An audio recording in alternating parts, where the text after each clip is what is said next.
મહારાષ્ટ્રના ઠાણે જિલ્લામાં એક હૃદયદ્રાવક માર્ગ અકસ્માત સર્જાયો છે.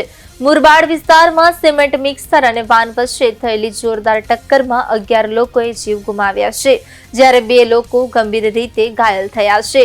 અકસ્માત એટલો ભયાનક હતો કે વાનનો કચરગાણ નીકળી ગયો હતો. મળતી માહિતી મુજબ આ ઘટના સવારે અંદાજે 11:30 વાગ્યાની આસપાસ મુરબાડના ગોવેલી ગામમાં આવેલા રેતા પુલ પર બની હતી. એક વાહન અને સામેની દિશામાંથી પૂરપાટ ઝડપે આવી રહેલા સિમેન્ટ મિક્સર વચ્ચે સીધી ટક્કર થઈ હતી. ટક્કર એટલી પ્રચંડ હતી કે વાનમાં સવાર 11 મુસાફરોએ ઘટના સ્થળે જ દમ તોડી દીધા હતા. ઘટનાની જાણ થતાં જ સ્થાનિક પોલીસ, બચાવ દળ અને તબીબી ટીમો તાત્કાલિક ઘટના સ્થળે પહોંચી ગઈ હતી. અકસ્માતમાં ઘાયલ થયેલા લોકોને સારવાર માટે નજીકની હોસ્પિટલમાં ખસેડવામાં આવ્યા છે.